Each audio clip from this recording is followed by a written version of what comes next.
ടോവിനോ തോമസ് ഭയങ്കരമായിട്ട് ഇവോൾവ് ചെയ്ത ആക്ടറാണ്. നമുക്ക് എല്ലാവർക്കും വ്യക്തമായിട്ട് അറിയാം.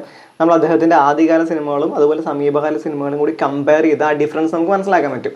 ടോവിനോൻ്റെ പെർഫോമൻസിൽ ഏറ്റവും ജെന്യൂൻ ആയിട്ട് തോന്നിയത് അദ്ദേഹം അഭിനയിച്ച ഡിയർ ഫ്രണ്ട് എന്ന് പറഞ്ഞ സിനിമത്തെ പെർഫോമൻസ് ആണ്. എനിക്ക് ടോവിനോ അഭിനയിച്ചതിൽ മോസ്റ്റ് ഫേവറേറ്റ് മൂവിയാണ് സിനിമ. ഭൂരിഭാഗം പേർക്കും ഈ സിനിമ ഇഷ്ടപ്പെടാനുള്ള സാധ്യത കുറവാണ്. ഇത് ബോക്സ് ഓഫീസിൽ ഫ്ലോപ്പ് ആയിരുന്നു. അതുകൊണ്ട് മേ ബി ഞാൻ പറയുന്നത് പല ആളുകൾക്കും അക്സെപ്റ്റ് ചെയ്യാൻ ബുദ്ധിമുട്ടായിരിക്കും. നിങ്ങൾക്ക് യോജിക്കാതിരിക്കാം. പക്ഷെ സത്യം പറഞ്ഞു കഴിഞ്ഞാൽ ഞാൻ ഏറ്റവും കൂടുതൽ അത്ഭുതപ്പെട്ടത് Tovino as an actor evolve ചെയ്ത് കണ്ടിട്ടല്ല, ആസ് എ പേഴ്സൺ ഇവോൾവ് ചെയ്ത് കണ്ടിട്ടാണ്. കാരണം ആസ് എൻ ആക്ടർ പല ആളുകളും ഒരുപാട് സിനിമകളിൽ അഭിനയിച്ചിട്ട് ഇവോൾവ് ചെയ്തിട്ടുണ്ട്, അതൊരു ചെറിയ കാര്യമല്ല.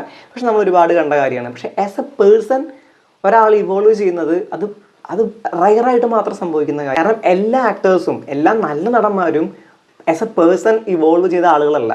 ഞാൻ ടോവിനോൻ്റെ കാര്യം എടുത്ത് പറയുന്നത് ടോവിനോനെ എനിക്ക് ആസ് എ പേഴ്സൺ അറിയുമെന്ന അർത്ഥത്തിലല്ല. ഇൻ്റർവ്യൂവിൽ വരുമ്പോൾ ടോവിനോൻ്റെ എന്താ പറയുക, അദ്ദേഹത്തിൻ്റെ സംഭാഷണങ്ങളും മീഡിയാസ് അദ്ദേഹത്തോട് ചോദിക്കുന്ന പല ചോദ്യങ്ങളും മീഡിയാസ് പലതവണ കോൺട്രവേഴ്സി ക്രിയേറ്റ് ചെയ്യാൻ വേണ്ടി അദ്ദേഹത്തോട് പല ചോദ്യങ്ങളും ചോദിച്ചിട്ടുണ്ട്. പക്ഷെ അതിനോട് അദ്ദേഹം റെസ്പോണ്ട് ചെയ്ത് വളരെ മെച്യൂർഡായിട്ടാണ്, അതുപോലെ വളരെ ഹ്യൂമറസ് ആയിട്ടും. പക്ഷെ ഞാൻ കണ്ട ആദ്യകാലത്തെ ടോവിനോ ഒരിക്കലും ഇങ്ങനെ ആയിരുന്നില്ല. ഞാൻ ടോവിനോ സിനിമയിൽ വന്ന മുതൽ ഈ എ ബി സി ഡി ഒക്കെ ഇറങ്ങിയ സമയം മുതൽ അദ്ദേഹത്തിൻ്റെ ഇൻ്റർവ്യൂസ് ഞാൻ കാണാറുണ്ട്. അന്ന് ഒരുപാട് ഇൻ്റർവ്യൂസ് അദ്ദേഹം കൊടുത്തിട്ടുണ്ടായിരുന്നില്ല. പക്ഷെ അദ്ദേഹം കൊടുത്ത ചില ഇൻ്റർവ്യൂസൊക്കെ ഞാൻ കണ്ടിട്ടുണ്ട്. പക്ഷെ അന്നത്തെ ടോവിനോ ഇന്നത്തെ ടോവിനോ തമ്മിൽ ഒരുപാട് വ്യത്യാസമുണ്ട്. ഭയങ്കരമായിട്ട് അദ്ദേഹം ആസ് എ പേഴ്സൺ ഇവോൾവ് ചെയ്തിട്ടുണ്ട്. കാരണം മീഡിയാസ് പലതവണ അദ്ദേഹത്തെ പ്രൊവോക്ക് ചെയ്യുന്ന വൃത്തികെട്ട ചോദ്യങ്ങൾ ചോദിച്ചിട്ടും അദ്ദേഹം പ്രൊവോക്ഡ് ആവുന്നതിന് പകരം വളരെ സോഫ്റ്റായിട്ട് മെച്യൂർഡായിട്ട് ഒരു പുഞ്ചിരിയോടെയാണ് അദ്ദേഹം ആ ചോദ്യങ്ങളെ ഫേസ് ചെയ്തിട്ടുള്ളത്. അത് അത്രയും ഇവോൾവ് ആയ മനുഷ്യന് മാത്രം നടക്കുള്ളത്. അതുപോലെ അദ്ദേഹം അഭിനയിച്ച പല സിനിമകളെയും ഭയങ്കര ഭീകരമായിട്ട് നെഗറ്റീവായിട്ട് ക്രിട്ടിസൈസ് ചെയ്തിട്ട് പോലും അതിനോട് അദ്ദേഹം റിയാക്ട് ചെയ്യുന്നൊന്നും എവിടെയും കണ്ടിട്ടില്ല. അതുപോലെ കഴിഞ്ഞ വർഷമാണെന്ന് തോന്നുന്നു ഏതോ ഒരു സംവിധായകൻ ടോവിനോയുടെ നേരെ എന്തോ ഒരു ഭീകരമായ ആരോപണമായിട്ട് വന്നു.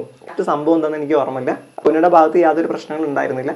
പക്ഷെ ടോവിനോനെ പ്രൊവോക്ക് ചെയ്യുന്ന ഇതിൽ എന്തൊക്കെ കാര്യങ്ങൾ അദ്ദേഹം പറഞ്ഞു. പക്ഷെ അതിനോട് പോലും ടോവിനോ റിയാക്ട് ചെയ്തത് ഭയങ്കര മെച്യൂർഡായിട്ടായിരുന്നു. ഇതൊക്കെ കാണുമ്പോഴാണ് എനിക്ക് ആക്ച്വലി ആളോട് ഭയങ്കരമായ ആരാധന തോന്നിയിട്ടുള്ളത്. ടോവിനോ ഇനിയും ഒരുപാട് നല്ല സിനിമകൾ ചെയ്യട്ടെ, അദ്ദേഹം കരിയറിൽ ഒരുപാട് ഉയരങ്ങൾ എത്തട്ടെ എന്ന് ആഗ്രഹിച്ചുകൊണ്ട് ഞാൻ ഈ വീഡിയോയുടെ അവസാനിപ്പിക്കുകയാണ്. Bye bye.